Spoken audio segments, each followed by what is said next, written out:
আমি মনে করি আওয়ামী লীগই যেহেতু আওয়ামী লীগ পাওয়ারে আছে, আওয়ামী লীগ করা লোকই বিচারপতি হোক। তো প্রথম তো তার মিনিমাম বিচারের আইন বিষয়ের বুৎপত্তিগত নলেজ থাকবে, মিনিমাম তার একটা সাহস থাকবে, একটা সততা থাকবে। এখন তো আওয়ামী লীগের প্রতিও না, এখন তো আওয়ামী লীগের প্রতি অনুগত হলে হয় না। ওই যে শেখ পরিবারের একজন যিনি বিচার বিভাগের দায়িত্বে আছে তার অনুগত হতে হয়, অথবা বিশেষ কোন নেতার অনুগত হতে হয়, অথবা বিশেষ ভবনের অনুগত হতে হবে।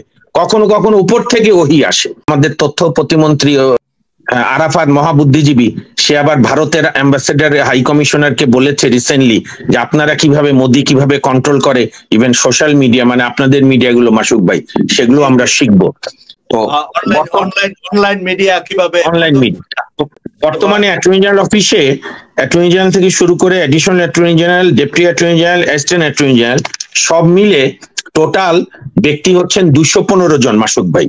এবং 215 জন এভারেজে আমি 85,000 করে বেতন ধরলাম, অ্যাটর্নি জেনারেলদের হয়তো একটু বেশি 1 লাখ 1,15,000 এভারেজে।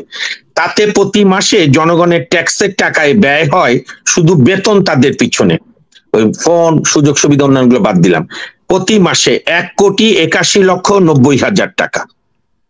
এবং যার বছরে ব্যয় হয় 21,82,80,000 টাকা।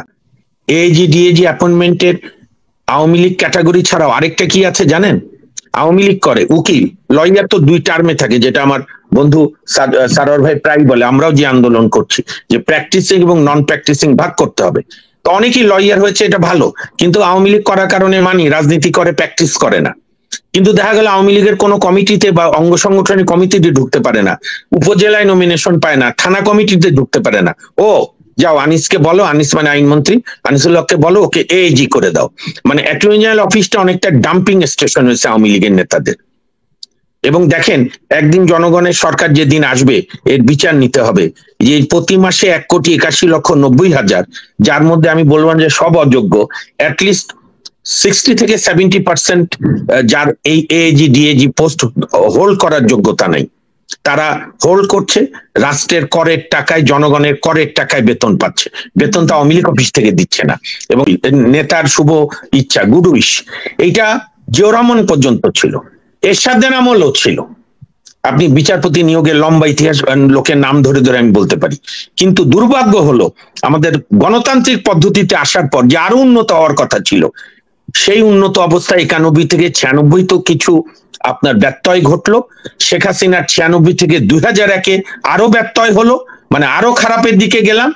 2001 থেকে 6-এর দিকে অধিক খারাপের দিকে গেলাম বিচারক নিয়োগে। আর 2009 থেকে আজ অবধি তো খারাপ থেকে খারাপ, এখন আর কোনো এগুলো নিয়ে আলোচনা নেই।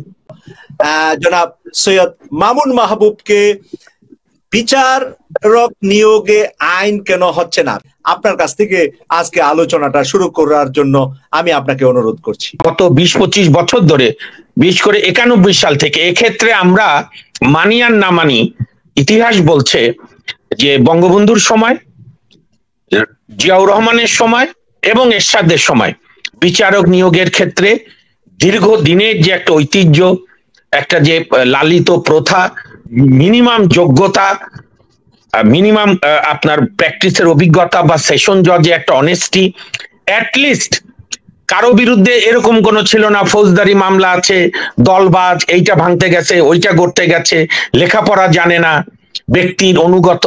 জিয়া, বঙ্গবন্ধু, জিয়া এবং এরশাদ এই দোষে দুষ্ট নন। আনফরচুনেটলি 91-90-এর নির্বাচনের পর এটা হচ্ছে আমাদের জন্য প্যারাডক্সিক্যাল যে আমাদের সো কল নির্বাচিত সরকারগুলো এইটাকে, এই ঐতিহ্যকে ধীরে ধীরে মানে স্লো পয়জনিং এর মতো শেষ করেছে। আমি একজন আইনজীবী হিসেবে বলবো, দীর্ঘ 27 বছরের প্র্যাকটিসে এবং তার আগে আইনের ছাত্র গণতন্ত্রের আন্দোলনের কর্মী হিসাবে 91 থেকে 96 বেগম জিয়া যে অ্যাপয়েন্টমেন্ট গুলো জজের দিয়েছিল, 96 থেকে শেখ হাসিনা প্রধানমন্ত্রী থাকা অবস্থায় যে জাজের বিচারক দিয়েছিল অ্যাপয়েন্টমেন্ট, 2001 থেকে 6 পর্যন্ত বেগম জিয়ার সরকার যে জাজের অ্যাপয়েন্টমেন্ট দিয়েছে, উনি যদি নিজেই 91 থেকে 96 তুলনা করে নিজেই বুঝতে পারবেন যে 91-তে কি সুন্দর করে দিয়েছিল, আর 2001 থেকে 6 নানা লোকের পাল্লায় পড়ে কিভাবে বিচারপতি নিয়োগ দিয়েছে। আর এই সরকার তো বিচার বিভাগকে এরকম কোরবানির মাংসের মতো করে কুপাচ্ছে। স্বাধীন বিচার বিভাগের উপরে।